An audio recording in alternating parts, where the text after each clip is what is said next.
আমাদের বড় বউ হিসাবে দেখতে তোমাদের কেমন লাগছে? সেখানে আমাদের দুজনের সাথেই ধোকা হয়েছে, আমাদের উপরে প্র্যাঙ্ক করে দিয়েছে। বিয়ে করব করে অনেকগুলো ভিডিও বানানো হয়ে গেছে, তো কোথা থেকে একটা তোমাদেরকে অনেকবার হার্ট করেছি। আমি আমার দুই মাকে একদমই আমার পাশে পাইনি। Oh, হ্যাঁ, sorry. বড়টা স্যাক্রিফাইস করে কিন্তু এরকম করে না, কারাকারি করে না বাচ্চাদের মতো। দিনের পর দিন কেটে যাচ্ছিল, মানে আমাদের অনেক বাধা আসছিল। Hello guys, I am Tithi and I am Tushar, back to our channel vlogs of Tithi Tushar। Finally বিয়ের পর আমাদের কিন্তু এটা প্রথম ব্লগ। কিন্তু এইভাবে বলো না, মানুষ ভাবে আবার কেমন বিয়ে, না সিঁদুর আছে না শাখা পলা আছে। মেনলি আমাদের লিগাল ম্যারেজ মানে কোর্ট ম্যারেজের পর বড় বউ হিসাবে আমাদের প্রথম ব্লগ। আর এত এত এত পরিমাণ ব্লগ জমে গেছে, আমি জানি না কোনটা আগে আপলোড হবে কোনটা পরে। বাই দ্য ওয়ে, তোমাদের অনেকেরই কনফিউশন আছে যে আমাদের 1 বছর আগে তো কোর্ট ম্যারেজ হয়ে গেছে, তাহলে এটা আবার কিসের বিয়ে? দাঁড়াও সবটা ক্লিয়ার করব। কিন্তু এই যে এত গিফট, প্রায় আমার মুখ চাপা পড়ে যাচ্ছে, তো সেইগুলো তো আনবক্সিং করতে হবে। আমি আরো একটা কথা বলতে চাই, যখন আমি গিফট গুলো হাতে পেয়েছিলাম, এখন যেমন তোমরা দেখতে পাচ্ছ যে অবস্থা, তখন আরো বাজে অবস্থা হয়ে গিয়েছিল। মানে তাড়াহুড়োর চক্করে আমি যখন ঢুকেছি তখন সবাই গিফট নিয়ে চলে এসেছে, আর আমার খুবই বাজে অবস্থা হয়ে গেছিল। আমি আমার দুই মাকে একদমই আমার পাশে পাইনি, আমি ওদেরকেও বকা দিয়েছি, আমি ভিডিওতেও বলবো। ওদেরকে দেখে মনে হচ্ছিল ওরা দুই বোন হাত ধরে ধরে দুজন মিলে আমার বিয়েতে ঘুরতে এসছে, এরকম করে ঘুরছে, সবার সাথে কথা বলছে, খুব মজা করছে। ঠিক আছে, মজা করো, বাট আমাকে একদম একলা ফেলে চলে গেছে। আমি যেন ভিডিওতেও নালিশ করলাম, ওরা দেখবে যে ওদের নামে আমি নালিশ করেছি তোমাদের সামনে। তো চলো বেশি তোমাদের টাইম নষ্ট করাবো না, এক এক করে আমি দেখবো আমাদের দুজনকে কে কে কি গিফট দিয়েছে। তো বাবা আমি আসবো না? শ্বশুর বাড়িতেই মেনলি অনুষ্ঠানটা করা হয়েছে, সবাই তো মনে হয় বউকে গিফট দিয়েছে। বাট এটা কি হতে পারে যে আমায় কেউ কোনো গিফট দেয়নি? তোমার সংখ্যাই বেশি। না না, হতেও পারে তোমাকে একজন দুজন দিয়েছে। আমি ভোট করব, দেখবো কার গিফট সব থেকে বেশি হয়। তো আমি যে ফার্স্ট গিফটটা প্রথম খুলবো, খুবই স্পেশাল। ভ্যালেন্টাইন ডে দিনে যে আমরা কোর্ট ম্যারেজ করেছি, তো সেই দিনটাকে আরো স্পেশাল বানানোর জন্য আমরা একটা দিদির কাছে কেক অর্ডার দিয়েছিলাম। তো সেই দিদির বোন আমাদের ভিডিও দেখে, আর সে ভালোবেসে আমাদের জন্য এই সুন্দর একটা গিফট পাঠিয়েছে। আমি যখন কোনো আমার তিথি তুষার ফ্যামিলির কাছ থেকে গিফট পাই না, আমি ভীষণই এক্সাইটেড হয়ে যাই। স্পটিফাই এর একটা প্লেলিস্ট গুলো হয় না, যখন যে সময় গানটা চলে। আমি জানি না তোমরা ক্যামেরায় কতটা দেখতে পাচ্ছ। থ্যাংক ইউ সো মাচ বোন, তোমাকে অনেক ভালোবাসা। এটা তোমারও গিফট না, আমারও গিফট না, এটা দুজনেরই গিফট। আমাদের এক এক পয়েন্ট। আমি ভুলে যাবো, ও কিন্তু ভুলছে না। পচা একটা এটা দিয়েছে আমার ছোট পিসি, বলে এটাকে বোল সেট। থ্যাংক ইউ ছোট পিসি। পেয়েছি একটা ফ্লাওয়ার বাস, যেটা হচ্ছে ভীষণই সুন্দর, আমার পেটুক সিরিজের জন্য ভীষণই কাজের। শুটের সময় ওর টেবিলের উপরে রাখা থাকে। 1 পয়েন্ট হয়ে গেল। গনু তো আমারই ঘরে রাখানো থাকবে, আমারই তো গনু। গনুকে আমি কত ভালোবাসি বলো তো। গনুর মা আমি, গনুর বাবা আমি, তো দুজনেরই হলো। তো আমার জানি না কেন মনে হচ্ছে এটা কোনো মিনির বান্ধবী দিয়েছে। Golden rose, happy valentine day. Thank you. আগে গিফটটা ভ্যালেন্টাইন ডে আমাকে দিয়ে ও কি প্রুফ করতে চাইলো বলো তো? গিফটটা ওর। বড় হারামি হো বেটা। স্টুডিওতে এটা খুবই ভালো লাগবে কাজে। মির বান্ধবী এই যে এই পোর্ট্রেটটা বানিয়ে এনেছে, আর ও চেয়েছিল ওর সামনে এটা আনবক্সিং করি। ভীষণই পছন্দ হয়েছে, আলাদা করে কিছু বলার নেই, তোমরাও দেখো আর বলো কতটা সুন্দর হয়েছে। আমাদের যাই দেখি না ডরডরাই হচ্ছে। পেয়ে গেছি একটা ডিনার সেট, আমাকে রান্না করে তুমি খাওয়াবে, তো আলটিমেটলি আমারই হলো। হটপট। ওয়াও, সেম এই ফটো ফ্রেমই আমাদের কাছে আছে, কিন্তু এর থেকে একটু ছোট, এটা একটু বড়র ওপরে। খুব সুন্দর, এগুলোতে যদি ছবি বাঁধিয়ে রাখা যায় না, খুব ভালো হবে। ডিনার সেট, পেটুক সিরিজ ফ্যান। এখানে মাকে দরকার ছিল বলো। লাফাতো একটু। ও ভাই, আমি উঠে চলে যাব, এভাবে হয় না বাবাই। ভাই একটাও কি আমাকে গিফট দেয়নি? সবাই আমাদের মামের এই পেটুক সিরিজটা খুব ভালোবাসে, তাই যা দিয়েছে সব পেটুক সিরিজেরই জিনিস দিয়েছে। এই যে আবারও একটা পেয়েছি হটপট, কি কিউট একটা ফটো ফ্রেম। এখানে মিনিট ছবি রাখলে ভালো লাগবে। ও কিউট, ফটো ফ্রেমটাও কিউট। এই বিয়েতে তো অনেক ছবি তুলেছে ও। ওকে ওরম বলেও লাভ নেই বাবু, আমার পাশে পাশে ছিল, আমার ভিডিও করে দিয়েছে। বেচারি একা একা ছবি তুলতেই পারেনি, আমার সাথে ওর পদ্মার সাথে যে ছবি তুলেছে। আরে তুমি বাসা কোথায় যাচ্ছ? কড়াই প্যান, ভালো জিনিস পেয়েছি। হ্যাঁ, বাবার বাড়ির জন্য কিনবো ভাবছিলাম। হ্যাঁ, কফি মেকার প্রেস্টিজের, আমাদের তো এখানে আছে। বলছিল বাবা মার জন্য একটা কিনতে হবে, কারণ বাবা মাঝে মাঝে একটু চা খেতে ইচ্ছা করে বেশি। ইলেকট্রিক হিটিং কাপ আমার ওই ঘরের জন্য ভাই কফি খাবো, গরম গরম আর এডিট করবো। আরে দাঁড়াও না, এটা আমার গিফট। দেখো, কফি আর চা এগুলো আমি বেশি খাই, তুমি এডিট করো, আমি মানছি। জয় হনুমান জ্ঞান গেলে সাগরে যায়, এটা বিশ্ব দুর্লভ। ভূতের কোনো কিছু নেই যে অনুমান চালিত করছে। এখানেও আছে একটা ডিনার সেট, প্রত্যেকটা আমাদের কাজে লাগার জিনিস। ভাই মারো, পেটুক সিরিজের জন্য আমি একটাও পয়েন্টে এগোতে পারছি না। বলে আজকে আমার পয়েন্ট তো কি, সবার টপে থাকি আমি। এই একটা দারুণ ডিনার সেট পেয়েছি। এটা দিয়েছে আমাদের রুমাদি। ডায়মন্ড কাটের মনে হচ্ছে সুন্দর হয়েছে গিফটটা। থ্যাংক ইউ আমাকে এত সুন্দর গিফট দেওয়ার জন্য। না না আমার ডিনার সেট। হ্যাঁ ডিনার সেট। ভাই আমাকে উঠিয়ে নিয়ে চলে যায়। এই একটা ডিনার সেট, ইলেকট্রিক কেটল। ও ওয়াও, কফি মাগ। Coffee Mage thank you so much. এরকম সেম ঘড়ি আমার বাবার বাড়িতে আছে। গোল্ডেন মানেই সবসময় তুষার। শাড়ি কে পলসা দিবি শাড়ি। এখানে আমাদের দুজনের সাথে ধোকা হয়েছে, আমাদের উপরে প্র্যাঙ্ক করে দিয়েছে। হাড়ি আর ধুতি প্যাকেটের মধ্যে বিছনার চাদর দিয়ে দিয়েছে। এটা যে করে একদম ঠিক করনি, আমার খুব কষ্ট লেগেছে, ঠিক করনি। এটা পেয়ে গেছি একটা বেডশিট, যেটা ভীষণই সুন্দর একটা কালার। শুটের জন্য এই ঘর ওই ঘরে বেডশিট তো চেঞ্জ করতেই হয়। ননস্টিক কুকার পেয়েছি। আর একটা বেডশিট। ওয়াও ওয়াও কি সুন্দর দেখতে একটা শাড়ি।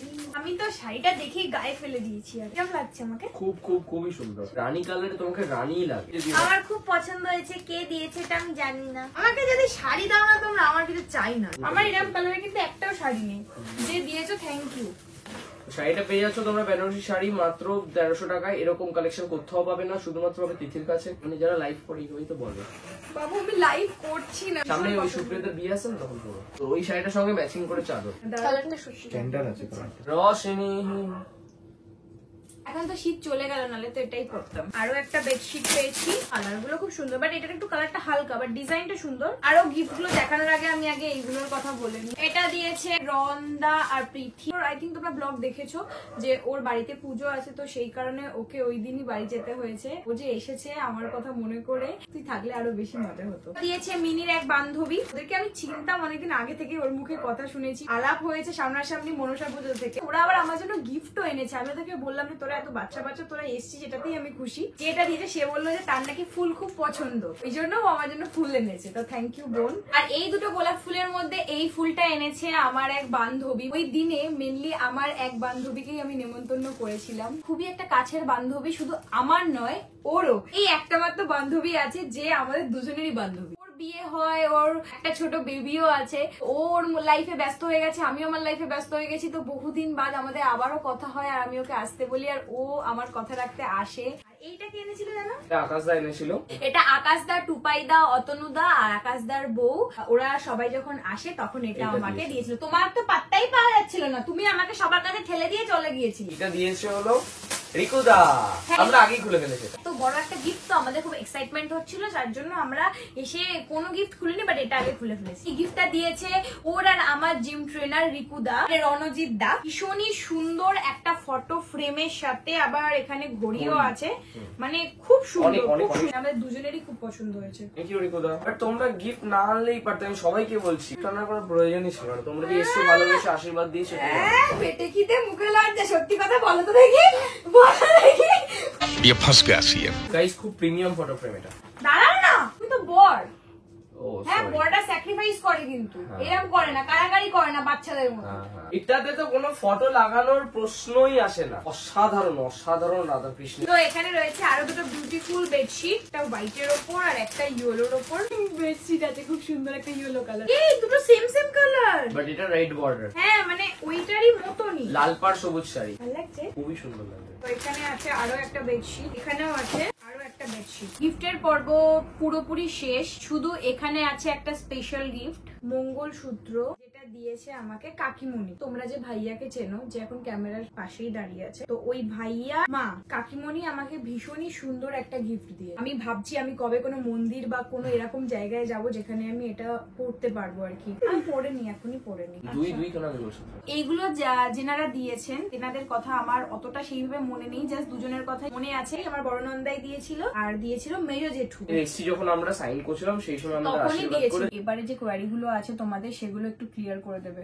তোমরা অনেকেই কমেন্ট করেছিলে যে তোমাদের তো একবার রেজিস্ট্রি হয়ে গেছে, তো আবার কেন রেজিস্ট্রি করছো? আগের বারের ভিডিওটা হয়তো তোমরা ভালোভাবে দেখোনি, বা হয়তো আমরা যেভাবে রিপ্রেজেন্ট করেছি সেটা তোমাদের মনে হয়েছে রেজিস্ট্রি। ওটা আমাদের রেজিস্ট্রি ছিল না, ওটা ছিল আমাদের রেজিস্ট্রি ফর্ম ফিল আপ। হ্যাঁ, এবার তোমাদের মনে কোয়েশ্চেন আসতে পারে যে আগের বছর ফর্ম ফিল আপ করলে আর এই বছর তোমরা রেজিস্ট্রি করছো, এক বছরের ডিস্টেন্স কেন? এসব মতো 3 মাস পরেই রেজিস্ট্রির পর একটা ডেট দিয়ে দেয়। তো ফর্ম ফিল আপের সময় আমরা আমাদের লোকেশনটা ডিসাইড করতে পারছিলাম না। মেনলি 14ই মার্চ আমাদের লাভ অ্যানিভার্সারি, তো আমরা আগের বছর ভেবেছিলাম যে আমাদের লাভ অ্যানিভার্সারির দিনই আমরা রেজিস্ট্রি ম্যারেজটা মানে কোর্ট ম্যারেজটা আমরা কমপ্লিট করবো। এবারে তখন আমাদের মাথা থেকে বেরিয়ে গিয়েছিল যে ওই যে 3 মাস আগে ফর্ম ফিল আপ করতে হয়, এই জিনিসটা আমাদের মাথা থেকেই বেরিয়ে গেছিল। তো আমরা জাস্ট 14ই মার্চের কিছুদিন আগে মানে 10-12 দিন আগে আমরা যখন যাই, তো সেখানে গিয়ে আমরা জানতে পারি যে এরম ব্যাপারটা যে 3 মাস আগে নাকি ফর্ম ফিল আপ করতে হয়। আমরা বাবা মার সাথে শেয়ার করি, তাই ওরাও আমাদেরকে এই বিষয়ে কিছু বলেনি। যদি আমরা ওদের সাথে শেয়ার করতাম তাহলে ওরা আমাদেরকে এটা আগে থেকেই বলতো, সেই কারণে ওটা হলো না। তো আমরা ভাবলাম ঠিক আছে, তাহলে 14ই মার্চ যদি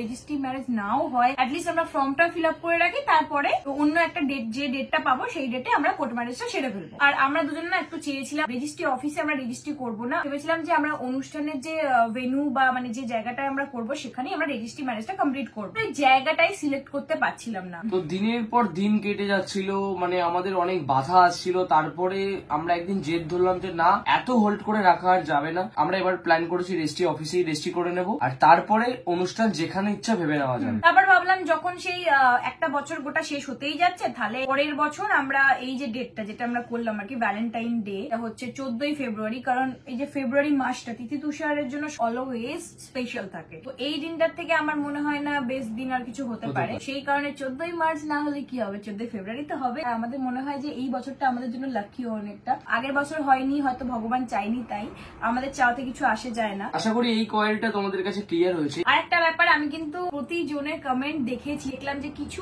তিথি তুষার ফ্যান খুব হার্ট হয়েছে, আমাদেরকে আগে থেকে কেন জানালে না, সারপ্রাইজ দিয়েছে ঠিক আছে, কিন্তু আগে থেকে যদি তোমরা এগুলো বলতে বা লাইভে এসে বলতে তাহলে আমরা অনেকটা খুশি হতাম। আসলে আমরা প্রথম থেকে এসেছিলাম তোমাদের একদম সারপ্রাইজ দিতে, কারণ বিয়ে করব করে অনেকগুলো ভিডিও বানানো হয়ে গেছে, তো কোথা থেকে একটা তোমাদেরকে অনেকবার হার্ট করেছি।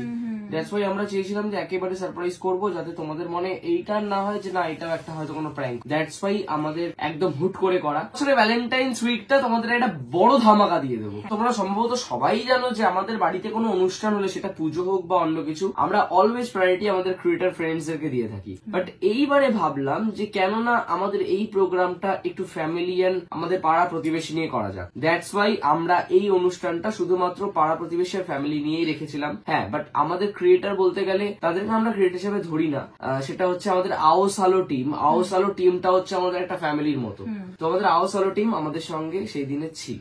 আর যদি বলো যে তোমার ফ্যামিলির তো কাউকে দেখলাম না, হ্যাঁ আমার ফ্যামিলি বলতে শুধু আমার বাবা মা আর আমার একটা বান্ধবী এসেছিল, তোমরা আগের ব্লগে দেখেছো। অনুষ্ঠানটা খুবই ছোট করে আমার জাস্ট শ্বশুরবাড়ির ফ্যামিলি আর পাড়া প্রতিবেশীদের নিয়ে করা হয়েছে, সেই কারণে আমার তরফের প্রচুর লোক আছে যাদেরকে আমার বলাই হয়নি, তারা হয়তো আমার ব্লগ দেখবে। আমাকে একজন দুজন মেসেজও করেছে, কষ্ট পেয়েছে আর কি যে আমাদের কেন বলা হয়নি, তোর ভালো দিনে কেন আমরা থাকতে পারলাম না। এটা তো জাস্ট একটা ছোট অনুষ্ঠান ছিল, সেই কারণে আমি সেইভাবে কাউকে বলিনি।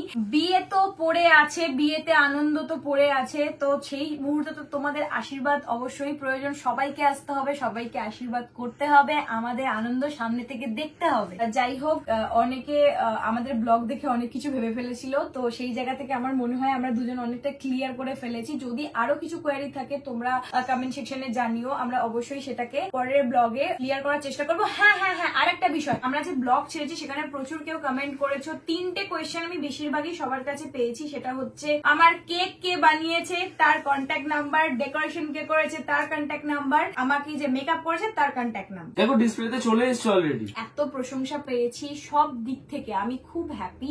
ওদের কাজগুলো অসাধারণ। তো তোমরা যদি তোমাদের স্পেশাল ডেতে ওদের কন্ট্যাক্ট করতে চাও, অবশ্যই এই যে স্ক্রিনে দেওয়া নাম্বার গুলোতে তোমরা কন্ট্যাক্ট করে নাও। আর অবশ্যই যদি কাজের সূত্রে হয় তবেই তাদেরকে ফোন করো, বিকজ তারাও একটা বিজি শিডিউলে থাকে। তাদের প্লিজ ফোন করে আমাদের ব্যাপারে কোনো কিছু জিজ্ঞাসা করো না, কারণ আমরা দুজন তোমাদের ভালোবাসাটা বুঝি, কিন্তু ব্যাপারটা হচ্ছে তোমরা যে ফোন করে তাদেরকে জিজ্ঞাসা করো, তারাও তো একটা বিজি শিডিউলে থাকে, তারা ডিস্টার্ব ফিল করে। আমরা এরকম অনেক খবর পেয়েছি, সেই কারণেই বলছি কাজের সূত্রে তাদেরকে কন্ট্যাক্ট করো। হ্যাঁ, যদি আমাদের বিষয়গুলো জানার থাকে তাহলে আমাদেরকেই কন্ট্যাক্ট করো, মানে আমাদেরকে মেসেজ করো, ডিএম করো, আমরা পারলে অবশ্যই রিপ্লাই করার চেষ্টা করবো। ফার্স্ট টাইম এই গিফট আনবক্সিং ভিডিও তোমাদের কিরকম লাগলো অবশ্যই কমেন্ট করে জানাবে। আর যদি ভিডিও ভালো লাগে লাইক কমেন্ট শেয়ার সাবস্ক্রাইব করতে ভুলবে না, বেল আইকন টুং টুং টুং করে দাবিয়ে দেবে। আর আমাদের বড় বউ হিসাবে দেখতে তোমাদের কেমন লাগছে সেটাও অবশ্যই কমেন্ট করে জানাও। সাবস্ক্রাইব।